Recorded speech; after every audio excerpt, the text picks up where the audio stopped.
Wait, you've got to be kidding me. Let's get this untwisted.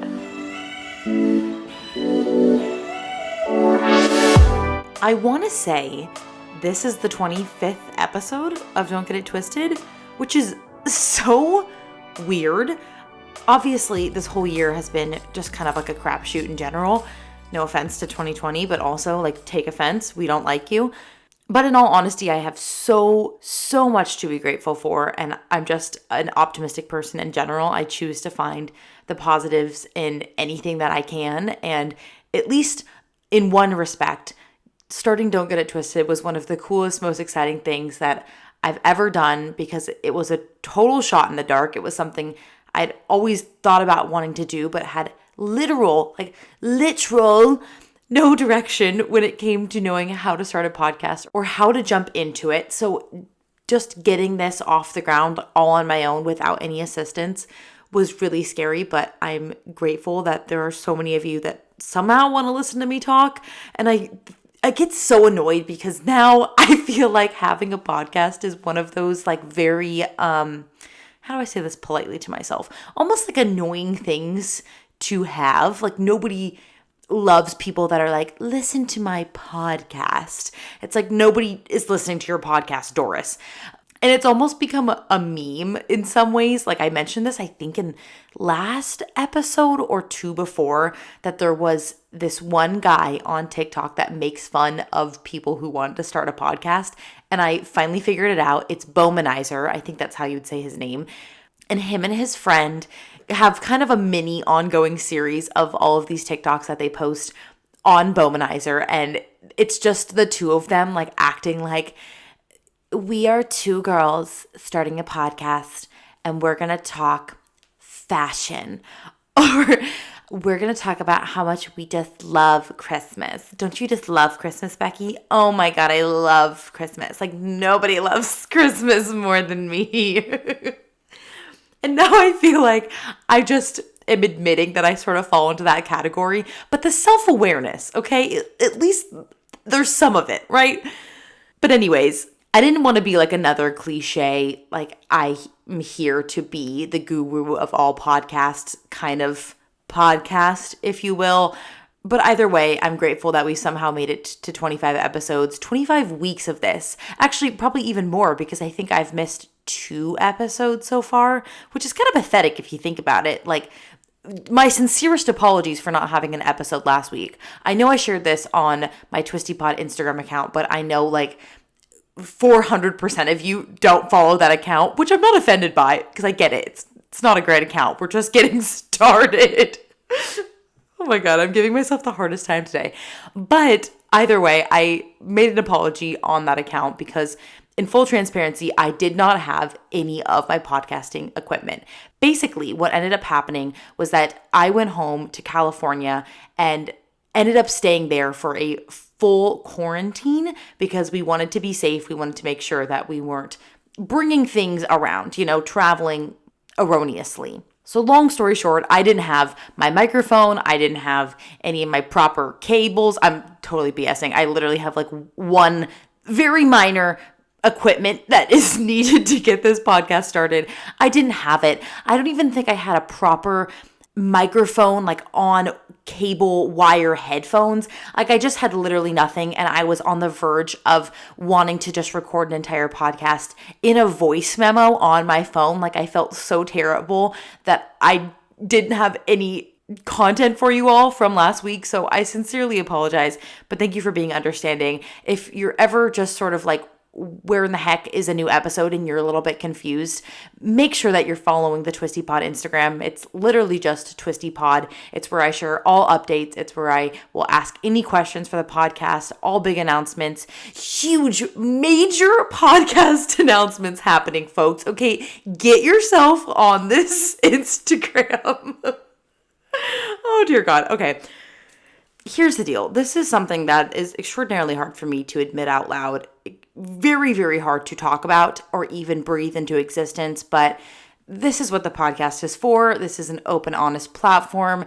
I feel like you are my most intimate and kind audience, so I'm okay with saying this in a very safe community, Here goes nothing.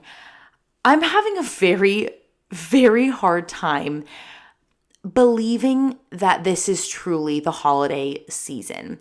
And this is literally ripping my heart to pieces right now. But admittedly, it does not feel like the holidays right now. And as somebody who essentially makes their whole frickin' brand about loving the damn holiday season, like this is just tearing me at my core. It hurts every matter in my body. Does that even make sense? Every atom in my body. I don't know, whatever. But it's true. And it sucks in every realm, but the holidays are just different this year. Like they really are. First and foremost, every single holiday has been extraordinarily hard this year. Other than MLK Day. Like MLK Day was the only day that got its proper kind recognition and celebration, okay? Pretty much anything after that wasn't good because Corona was on the horizon. Then she was here and now she's like manifesting in the community. She's spreading rapidly and it doesn't really seem like there's much of a slowdown pattern. Please, dear God, can we get the vaccine? But it's hard. Like it just is sad. It's depressing. It's very upsetting. It's frustrating.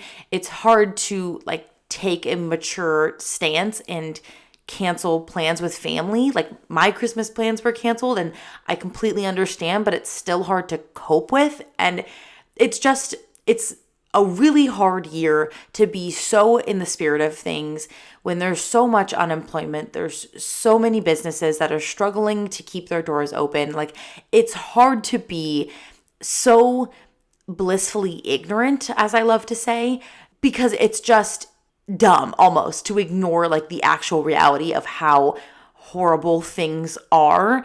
And I feel like the little child at heart in me is trying so hard to just lean into like the magic of the holiday season in hopes that it will somehow cure like the depression that I've been in for the last 7 months. I don't really feel like that's feasible at this point, but at least it's something for somebody like me. And I don't know if you can relate in any way, but it's shitty. Like it's just shitty on every level. Not to mention, it's just a little bit harder to do pretty much anything nowadays in the spirit of the season. I think the bar is so incredibly low. Like you can just go and do the most basic holiday thing, like get in your car, go look at holiday lights, or just like do a slice and bake cookie recipe. Not even a recipe. Like you turn the oven on, you preheat the oven, you put them on a cookie tray, and you're like, here's the holidays. We're celebrating big this year. Like the bar is so incredibly low. Anything is better than nothing at this point. So at least there's a little bit of a silver lining. And you know me, like that's just how I choose to look at any situation. I just want to live a little bit more positively if possible. And I'm not about to be here on the podcast like moping for 45 minutes. Literally nobody wants to hear that. So I'm choosing to stay positive. I'm choosing to think about how in the coming weeks, we can be a lot more mindful about kind of resetting, recharging, re-energizing ourselves for the new year.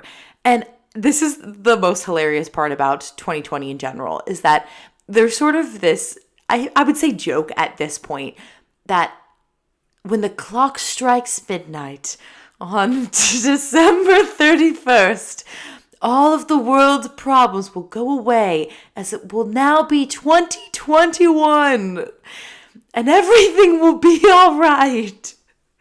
Sorry, I feel like nobody's laughing on the other end of this. I just have total giggles right now. It's pretty late at night and I feel like this is kind of my new thing, like recording late at night for the podcast or videos if I can, because my energy is just whack. But anyways, there's sort of like, you know, the joke that 2021 is going to be our saving grace, when in actuality, we're sort of seeing from the CDC and from, I don't know, people who know more stuff about the coronavirus than I do, that that's clearly not going to be the case. Like January will probably be a really horrible month in regards to an uptick in cases. It will probably continue the same way it's been for the past 6 months up until May if we're hopeful, maybe June. Like, God bless everybody who has rescheduled their wedding for summer 2021. My heart is going out to you. I hope that everything goes as rescheduled. But in the spirit of just, like, wanting to find any sort of glimmer of hope, I am not somebody who shies away from a good old-fashioned New Year's resolution. I think in my younger years, I would put an immense amount of pressure on finding the most perfect resolution, and I would pretty much write out like a Christmas list for myself. Like, I'm going to lose 989 pounds. I'm going to magically transform my diet overnight. I'm no longer going to go on my phone past 9 p.m. In fact, I'm going to do 16 workouts every hour. Like, the list would just be so astronomical, so unachievable. It was almost setting yourself up for failure, and I think that's where New Year's Eve resolutions come to be a joke in some sort. And the truth of the matter is that you don't need the clock to strike midnight and the world to turn to a new month and a new year and blah, blah, blah, blah, blah to start new goals for yourself or to change your mindset or to finally do that one thing that you told yourself you were going to do for years. And I think that's probably why a lot of people just hate on New Year's resolutions, because they don't get why you would need to wait for a new month or a new year to get started on something. Or honestly, there's just so much failure, I think, in it. And I don't want to say failure because that sounds so negative, but isn't there like some crazy statistic that people drop off their New Year's resolutions by the third week of January, or like not even the third week of January? It's like January 18th. Everybody's already forgotten what their resolution was. Something absurd. And I hate being a statistic in that way. I've mentioned before that I am the absolute least competitive person, but when it comes to things like that, like, I will do anything to prove that I am above like a negative statistic. And I feel like I want to be the champion of getting past that January 18th date. Like, we need to be the people that go till the 19th, at least. Like, at the very least, if you're going to forget about your resolution, go one day past the statistic, at the very least. But I'm a full proponent of New Year's resolutions. I really am. I think that they're amazing. I think that there is so much growth that can happen either in a few weeks' time or a few months' time, whether you're just doing something that's going to better yourself, better other people, better your community, however you choose to look at the situation. I don't think there's anything wrong with it in the slightest. Sure, I think that we put a lot of pressure on New Year's resolutions, but why not? Like, give us a little glimmer of hope. January is usually the most dreary month of the year. Like, give us something to look forward to. Dear God, please. You're probably wondering why I'm ranting off about New Year's resolutions when it's still the middle of December, and I am fully aware of this, and I apologize for quite literally jumping the gun. But here's the thing, and I want to give a very special and considerate and directed thank you to you all for being such devoted and kind, loving listeners of the Twisty Pod. But as a thank you for listening, I wanted to share with you my thoughts for moving forward. As we're going into 2021, what's on my mind? What are we thinking for our goals, our fitness goals? Because really, I feel like, at least when I think of New Year's resolutions, a lot of my goals start to orient around my health, whether that's changing up my diet, changing up my drinking habits or something, or adding in a different type of workout, changing my workout routine, losing a number on the scale, losing a measurement, blah, blah, blah, whatever it is. I feel like a lot of my goals are centered around that. Whether that's a good thing or a bad thing, it's just sort of the truth. Now, something that's really amazing and an extraordinary blessing is that I have a close connection with you all, and I want to be able to do something that actually matters this year. And if there's one thing that I've learned with the little tiny platform that I have, is that I want to be able to use it for good, and I want to be able to help others as I can. Now, don't get too excited here or anything. I don't know if literally anybody's thinking this, but I've always vowed that I will never create or release or sell any sort of quote unquote workout guide, workout app, anything of that nature without a proper certification next to my name. It's just something that I wholeheartedly believe in. I myself have been not like victim to buying so many guides, but I've done it. I've done it for years and years and years from every fitness influencer you could possibly think of. I've made a whole video on this on my YouTube channel about every single fitness program that I've literally ever tried. And I would say 90% of those I've paid either an arm and a leg or just a few toes for.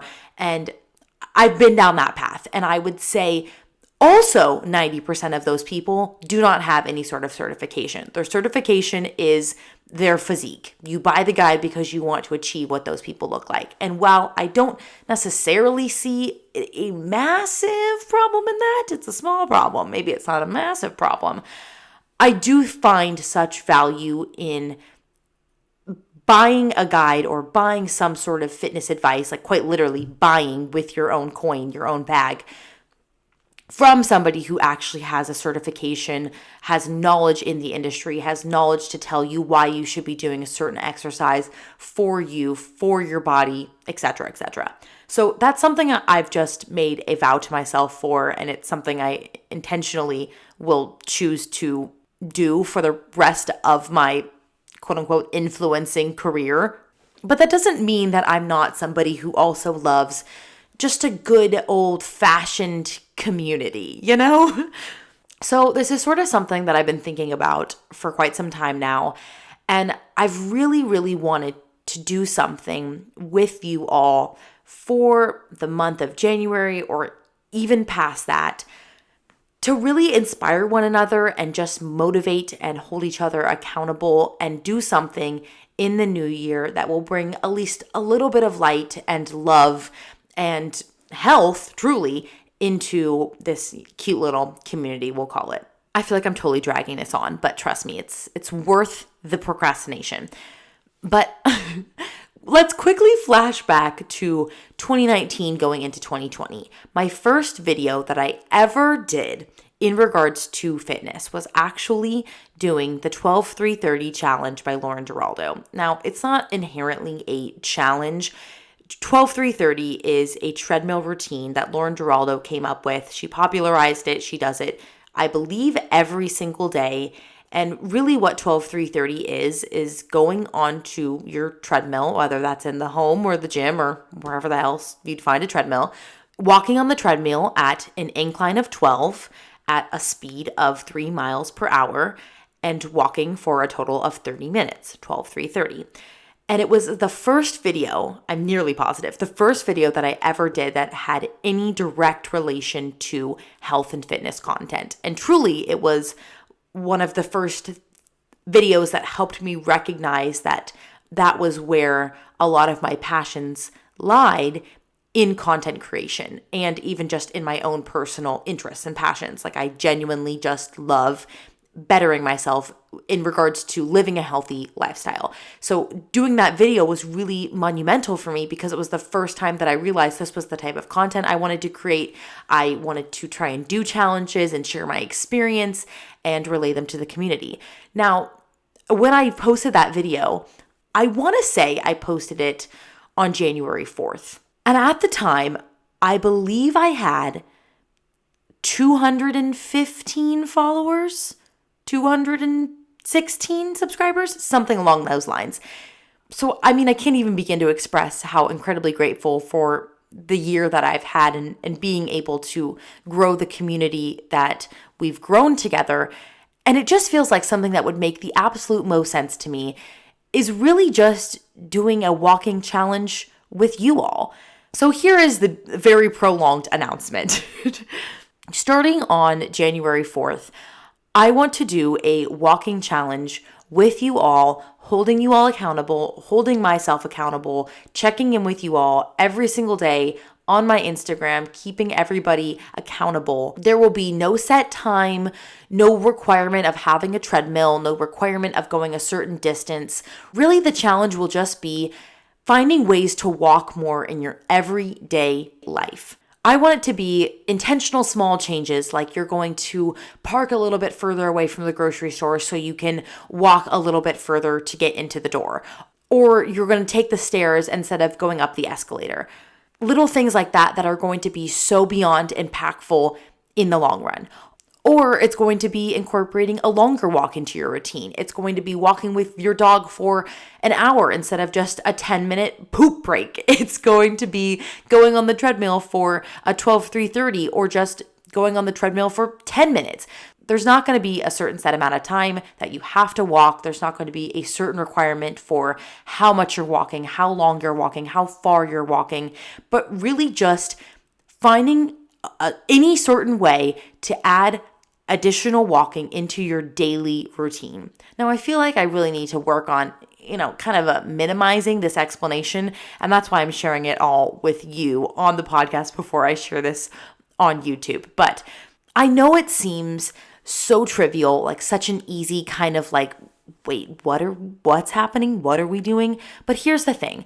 Walking is one of the easiest things that you can do to better yourself. It's one of the easiest ways that you can improve your daily activity or even just increase your daily activity. Like doing those little things like taking the stairs when you can, or choosing to walk to work if you have that ability instead of taking the subway or taking the train, whatever it might be.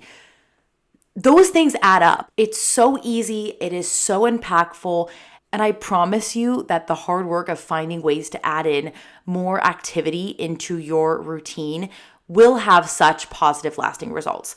Not that I need to be like the spokesperson for walking, like this is not some sort of walking sponsorship, but at the same time, in case you have not been won over by my little argument here are just a few quick non-exhaustive benefits of walking, okay? Literally is proven to improve your mood, can also help improve depression. It supports weight loss, obviously. It can help you get a better night's rest. It helps reduce the risk of heart disease. It can even help with high blood pressure, lower your blood sugar. It can boost your energy. Do I need to continue? Like, walking is the key, folks. In case you're confused by that very long and horrible rant, here is the Spark Notes version of the challenge. Starting January 4th, for the entire month of January, we will be doing a walking challenge. I'll be holding everybody accountable every single day on my Instagram account at tayllorwoods with 2 L's. If you haven't already followed me on there, please go ahead and do so. I will be announcing this on my YouTube channel as well. I'll be holding everybody accountable on my YouTube channel.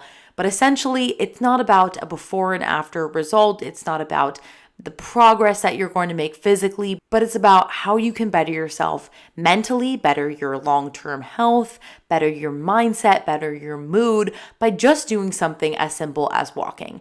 I personally will probably try, if I'm able to use an actual treadmill if the gyms are open at that point. I would love to do 12-3-30 every single day if I'm able to access the treadmill.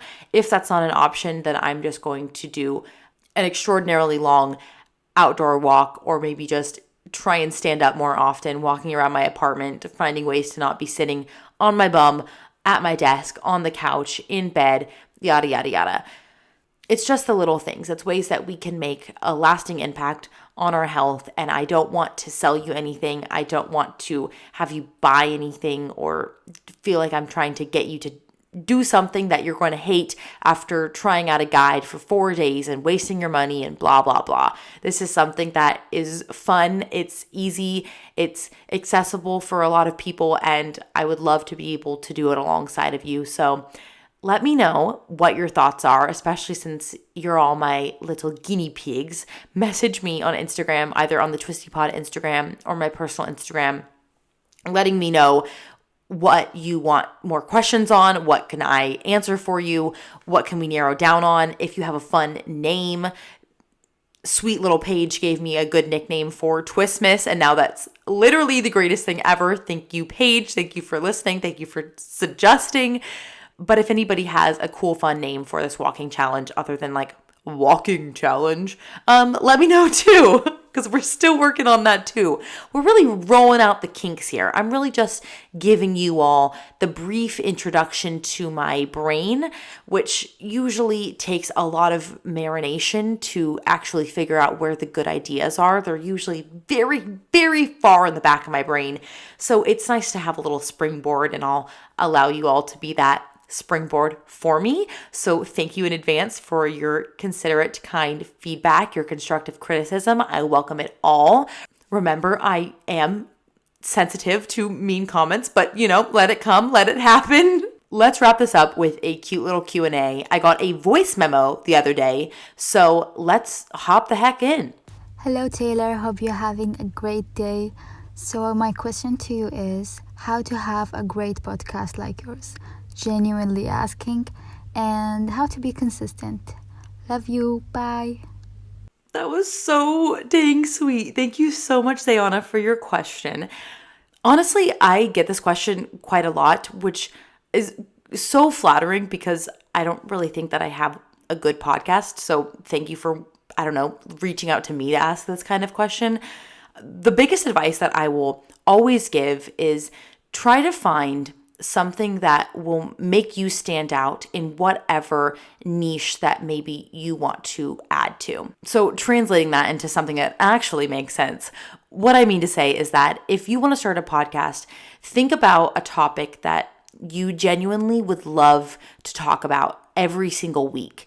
Maybe for you, let's just say it's cooking. What can you talk about in regards to cooking that would add something to the conversation that hasn't already been said? Or what makes your contribution to the cooking scene so outstanding that strangers from all around the world would want to listen to it as well? It's about finding something that makes you and your perspective unique and resonates with a larger audience. I guess in regards to my podcast, just as an example, one of the main reasons I really wanted to start this podcast in particular was because I was tired of only showcasing kind of like this perfected, edited version of myself on YouTube, for example, or as a highlight reel on my Instagram stories, TikTok, wherever I might be posting content. And I just was getting so locked up in that world of Facetune and perfection, and it just did not feel like me. And I wanted to bring a little bit more of an authentic twist to not only the fitness and health community, but also just genuine topics that I'm interested and passionate about sharing an authentic opinion of. That's not to say that nobody else is sharing authentic opinions, but it was just something that I felt was very important for me to do with my quote unquote platform. So that's what I really wanted to achieve with Don't Get It Twisted. I really wanted to provide an authentic, fun, untwisting the twisted truth platform. If you can find something like that in your niche, if there's a topic that you want to talk about week after week that you know that you are passionate about talking about to a large audience and you know that you can do something for the greater good, that's kind of the direction I would recommend going. My next piece of little advice is to almost, before you even get started with a title, before you even think about, how you would go about the logistical side of starting a podcast, write down your first 10 topics of the first 10 episodes that you would publish. How realistic is this for you to do? Is it something that you could consistently come up with ideas for every single week? Because I think podcasts in some ways can be glamorized just to say, oh, me and my best friend are going to start a podcast. We're going to talk about just real life things or blah, blah, blah, which is not a bad thing, but find ways that you can be creative and creative consistently. That's where I feel like niching down can sometimes be very helpful because at least it gives you a little bit of a structure. Consistency also just comes with time, dedication, and passion. If this is something that you're really interested in doing, you will find ways to be consistent. You will make it a priority for yourself. Some ways that I try and stay consistent is just creating a lot of organization for myself, whether that's just mapping out my episodes far in advance, it's mapping out the time that I'm going to sit down and record and not make excuses for it or not push it back day after day. It's being consistent week after week, always recording on the same days, always uploading on the same days, and then your audience will also start to know when you upload and they'll expect more from you. They'll be happy when you upload the content, etc., etc. Give yourself some grace. It takes time to get into. It's awkward talking into a microphone. right now I'm currently staring at like the hinges of a door, just sort of zoning off into the abyss. So, it's an unnatural thing to do, quite honestly. But genuinely, there's never been a better time to start a podcast. And it's a very, I would say, comfortable platform to dive into because it's a lot less intimidating than something like YouTube, for example, where you have to film yourself and edit yourself and upload videos of yourself. So, give it a try. And also Anchor, that's the platform I use to upload my podcast. It's free, it's easy, and highly recommend. This question is from Paige. She said, is it challenging to watch other people's YouTube videos, being a creator yourself? Yes, like big time, yes. I actually have stopped watching any creators that make any sort of similar content to what I make. And it's a kind of a petty thing to admit, but in all honesty, it's just hard for me to watch other creators and separate what they do from my ideas, or to not let their style get in my head about what I should be doing or how I should be doing something else. I think my biggest weakness is comparison. And so it was just the smart thing for me to do to remove things like that would influence me either positively or negatively. It got to my head way too much. I let it affect my performance. I let it get to my confidence and made me question everything that I'm doing or how I could be better, how I could connect with you all better, yada, yada, yada. So I actually don't watch a lot of creators, like I said, that have very similar content to what I make. Which is a bummer because I'm sure that they have wonderful videos and whatnot, and I'll always be supportive as a friend, but it is hard for me, and that's awkward to admit, but it's just the truth. But when it comes to just general content creators that I love and admire, I love supporting them. I think it's one of the reasons that I started my channel myself, and I will always pay respect to my elders, if you will. I'm a huge fan of Cody Ko. I love his videos. They're kind of my escape, if you will, not to be too cliche, but I love watching his videos if I'm just kind of in a bad mood, for example. Also, Mike's Mike. I cannot get enough of Mike's Mike. He makes me so beyond happy. And I always wonder how he comes up with his creative ideas for his videos. His brain just must be so vast, so deep in the pop culture world. I just admire everything about him. I think he's fabulous. I think he's so much fun. And I love people like that just make genuinely funny content without bashing on anybody else. I love that so much. This question is also from Paige. It says, what was your favorite part of making your merch? Which I get tons of compliments on, by the way. That is so sweet. My favorite part for sure was just there's so many good parts. One, the creative process, making the merch with my designer, Alex Miller. Alex, if you're watching this, God bless you, because I feel like I was so unconfident in myself. I would be like, oh, I really like this design, but I'll let you choose, or whatever's up to you, or blah, blah, blah, which I'm sure is probably more annoying as a designer.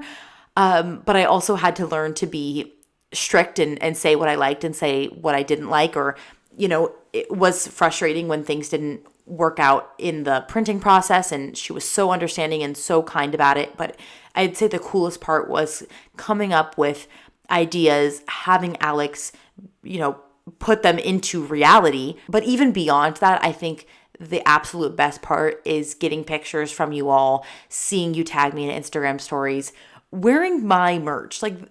That is something that, at least as a content creator, I could only ever dream of, that you would like what I do or like my product so much that you would want to buy it, own it, wear it, share it, post it on Instagram. That just warms my heart so darn much. It is so beyond flattering, and it's something that is just so humbling. And as much as I loved, actually being able to create the product and create it with love and you all in mind, having you actually wear the products yourselves is so beyond rewarding, and it makes me so happy that you've liked it all as well. So thank you for choosing to support me. If you have, it means so darn much to me. I hope that you've liked your merch if you've received it. and send me more pictures if you have your merch and if you haven't shown it to me. I want to see you wearing it. I don't have to post it on Instagram if you don't want me to, but I just want to see it for myself. It makes me so beyond happy. Oh my God. Okay. Emily said, I'm dying to know your favorite and least favorite Christmas song for Twistmas, of course. Okay. So let's start with the negative because I want to end on a positive. I would probably say my least favorite Christmas song is going to be something either very overplayed or something I don't even have in my Christmas playlist because it just doesn't even make the cut. My first instinct is I want a hippopotamus for Christmas. It makes no sense. The tune is so nauseating. I don't know why you would want a hippopotamus for Christmas. I don't even know if I've listened to the lyrics enough to understand why. But that's one of those ones that it comes on and you're just, next. I want a hippo. I'm not even going to bother your ears, but yeah, it's horrendous. On a more positive note, one of my favorite Christmas albums is the Sia album. If you have not taken a deep dive in the Sia Christmas album, just pause this podcast and go listen to her album. It's so refreshing because it's Christmas without being outright in your face. Jingle bells, jingle bells. It's so good. It's all original songs. I don't think any of them are covers. It's just downright fun, good pop Christmas. I love it. Also, honorable mentions to Kelly Clarkson. Wrapped in Red is an amazing Christmas song. Or Underneath the Tree. I think right now that's probably my favorite song next to Sleigh Ride. The Casey Musgraves Christmas album is divine. I love Pennies from Heaven, the non-Christmas Christmas song, and of course my actual favorite song of all time, like not even just in the holiday season, is Carol of the Bells. Carol of the Bells, specifically the Trans-Siberian Orchestra version. It is so beyond superior. It is, I would say, one of the cornerstones of my personality. Yes, I will allow it to be a personality trait. It is just everything and more. Oh my God. Just pause this podcast. I don't know why you're still listening to it. Just go listen to every single Christmas song that I've just recommended. In fact, you can actually stream them all in one beautiful playlist. It's called Oh Santa. It's on my Spotify. It is so dang good. I'm updating it pretty much on the daily. When I get annoyed with a song, it gets kicked out of the playlist. When I want something new, it gets added in. There's always a surprise at every corner. Such a good, fun playlist. Give it a try. Give it a chance if you haven't already. Oh my God, and how could I have forgotten Thank God It's Christmas by Queen? We cannot not mention Thank God It's Christmas by Queen. Like, my best friend and I decided that this was the song of the year because truly it's been a very long year and thank freaking God it's Christmas. But also, happy Hanukkah because I believe today is the 5th night of Hanukkah. So happy Hanukkah to all my Jewish listeners. Happy holidays to everybody listening. Thank you so freaking much for giving me your time today. I love you all. You mean so much to me. Don't forget to give me your rude, honest, authentic feedback on our January 4th walking challenge. Let me know your honest thoughts. I want to hear it all. Follow the Twisty Pod Instagram. Email me in any questions that you ever have or just anything that you want to tell me. Write me a love note, whatever you want. hello@twistypod.com or DM me at the Twisty Pod Instagram or tayllorwoods with 2 L's. Love you all so stinking much. Have a beautiful rest of your day, and I'll talk to you next week.